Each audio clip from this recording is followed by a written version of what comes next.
Hi everybody, and welcome back to Lost Genre Reddit Stories. This one's from user Betrayed Cake. I think I screwed up. Or the cake.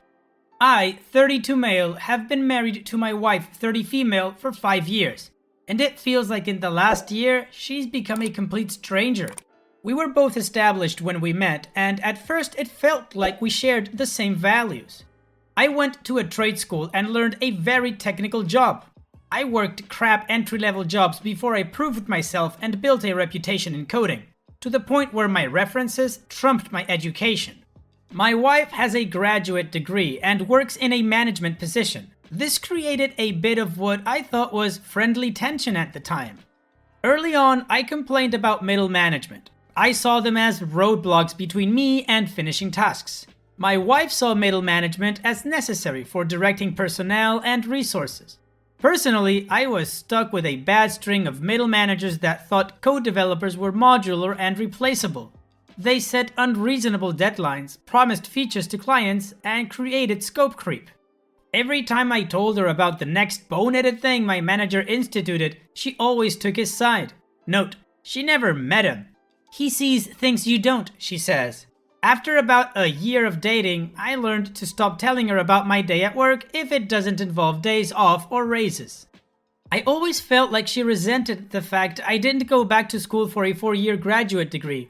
She pushed about it early on before marriage, but when I broke down the loans and debt, she dropped it. She was relatively debt-free when we married, as was I. As I said, we were pretty close in earning power as well. About 2 years ago, I started working for a company that had an owner that talked to me directly. He saw value in me and my potential. I now make 50% more than my wife, and my manager is a guy that works well with me. While not a technical lead, he embodies what a Scrum Master should be. I would say he knows how to stay out of my way, but that makes it sound adversarial. He's a great supervisor. The first 4 years of marriage went great, overall. I didn't complain about managers from work, and she didn't push me to dump thousands into a piece of paper in debt. We had fun, went on date nights several times a month, shared hobbies, cooked together, read books together, and watched movies together. When the first lockdown hit, we both worked from home. Our house is really nice, with 3 spare bedrooms if we eventually had kids. One was already converted into an office for me, and when lockdown started, we converted the second one into an office for her. We both telecommuted, but we both had very different philosophies about it. I would get up, make breakfast, shower, shave, dress in a suit, then walk into my home office. I hate suits and ties, by the way, but it does put me in a mental state of, okay, this is work time. My wife, however, rolls out of bed, eats breakfast, brushes her teeth, puts on a t-shirt and sweatpants, and goes into her office with the iPad to play Candy Crush between emails. I guess I see it as work from home, and she sees it as work from home. I digress. It's the weirdest thing how proximity can create distance. She has several meetings a day, and I can tell because she keeps her door wide open and I can hear them. I have 1 meeting a day, a scrum, and it's short. I close my door for mine. 5 months ago, she said she felt insulted that I closed my door for the daily scrum. I explained that it's for peace and to keep my mind focused on work. She said she felt like I was hiding something. I tried to keep up our hobbies together, but she brushed it off as, we see each other all day as is. I should have pressed, but I didn't. I treated the lockdown as temporary, and maybe I shouldn't have.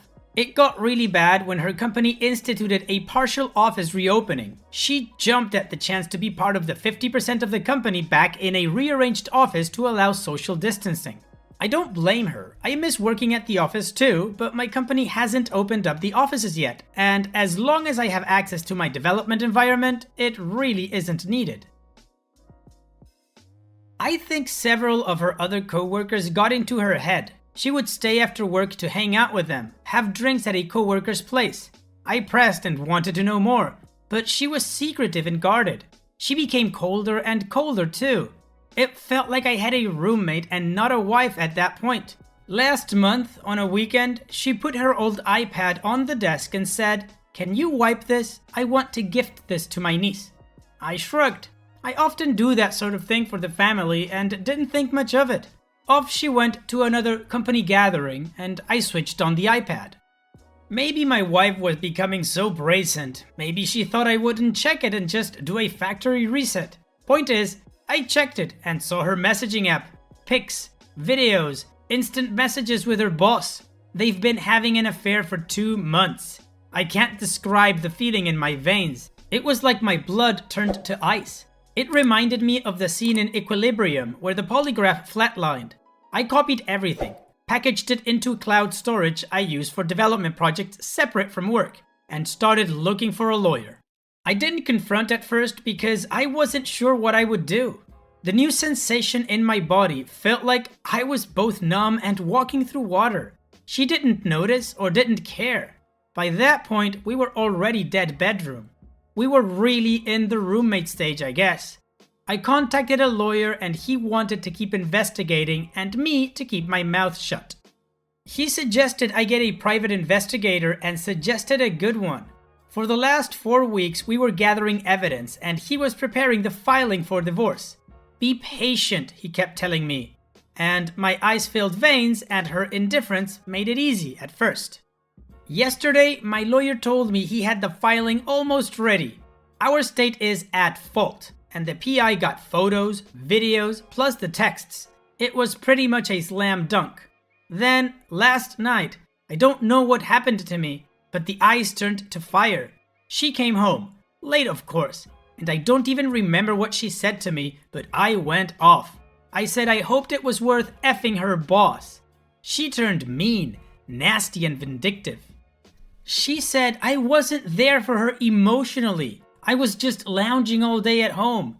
Even if I was earning the lion's share at home, I wasn't intellectually stimulating, even though I worked a highly technical job. I told her I had a lawyer and she laughed. She said my bluff was pathetic. There was no way I was leaving her, that even if I divorced her, she would get half my paycheck. If I stayed with her, at least I would get to occasionally have sex, so I shouldn't mess this up. She was a different person. I said to her, that's not a marriage. She laughed again. Honey, this is the 21st century. A woman can have her cake and eat it too. She laughed again and she went to bed. I emailed my boss and said I needed a week off to handle a family issue. He of course granted it. I slept on the couch in my office.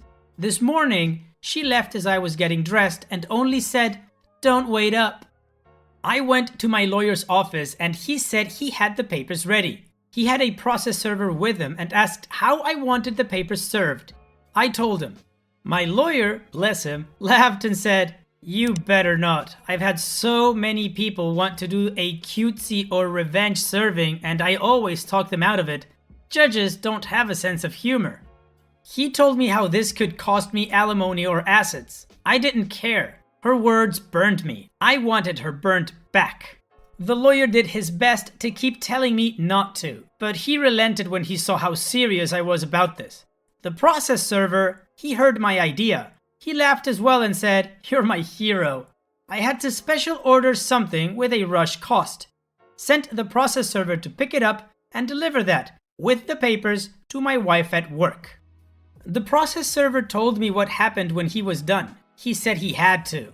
He said he showed up at her office with the large box and papers. He found my wife talking and laughing with a group of co-workers and friends and asked her name. She confirmed and asked what it was about.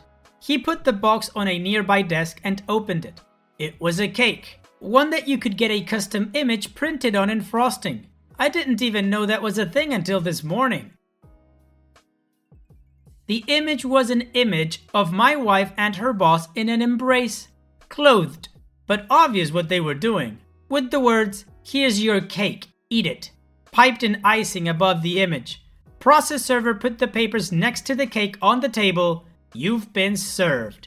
He said what happened next was a loud screech from her. At least 8 people in the office saw the cake.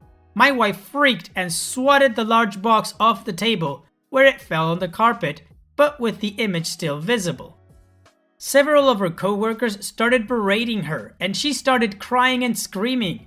The process server took a hasty retreat. My phone blew up and I just kept sending her to voicemail. I don't bother reading her texts. She hasn't come home, but her mother texted me saying she's going to stay over there for now. The euphoric rush of the cake felt great, but as the hours pass, I am considering my lawyer's words now. Did I F this up? Well, OP, I honestly don't know much about how this goes over in your state or what the judges would think of it, but maybe your lawyer was right. I don't know. The one thing I am gonna say is what you did was epic. And not just that, but your initial reaction to back up everything and start looking for a lawyer right away. With all the evidence you had, it was impossible for her to blame shift this thing onto you, even though she tried, but she didn't try to trickle truth you or anything like that. She just smugly said that she could have her cake and eat it too. And, well, you gave her the cake. I really have no idea if this is going to impact your divorce proceedings, but it sounds from what you tell us that you're in an at-fault state and that you have all this evidence. I don't think it would. But then again, I'm not an expert. What about you guys? How do you feel OP handled this? And do you think it might come back and bite him in the ass? In any case, how about we move on with the update to see what happened after this? I am overwhelmed with all the support I've gotten in the past week. I'm still off from work. My boss decided to give me 2 weeks instead of the one I requested. Good man he is. I've already split our savings in half, put my half in an account in my name, and changed autopay for the mortgage, credit freezes, etc. Everything my lawyer advised me to do with the household funds. First off, we have no kids. Second, I'm seeing a therapist to help me. I found one that is well versed in helping with infidelity. Seen him twice, and I'm feeling a lot more balanced out. Still some weird low points, but nowhere near the same amount of swing between the two. After the cake stunt, I'm definitely taking my lawyer's advice on anything from this point forward. He said, you can be happy or you can be right, in regards to taking his advice, and I get that now. He told me that if my wife wants to return home, that I am not legally allowed to kick her out, but I should record all interactions with her. She's not staying at home again, still at her mom's, but she did want to come by Saturday to talk. My lawyer told me I could, but said he would prefer if she wants to talk to have it done at his office with her own lawyer present as well as himself. I presented this to her in email, of course, and she responded that she didn't have a lawyer. My lawyer said, barring showing up at his office, have witnesses, and record the meeting. I let my wife know this was my condition to talking with her. She actually accepted. So I had 2 mutual friends come in. All 3 of us with our phones on the table ready to record. She came in and tried to give me an awkward hug, but I just held my hand up and the phones started to record as the 4 of us sat down at the kitchen table. She was actually apologetic. She said she felt like she was watching a movie versus being in charge of her life, but it felt thrilling and with a rush.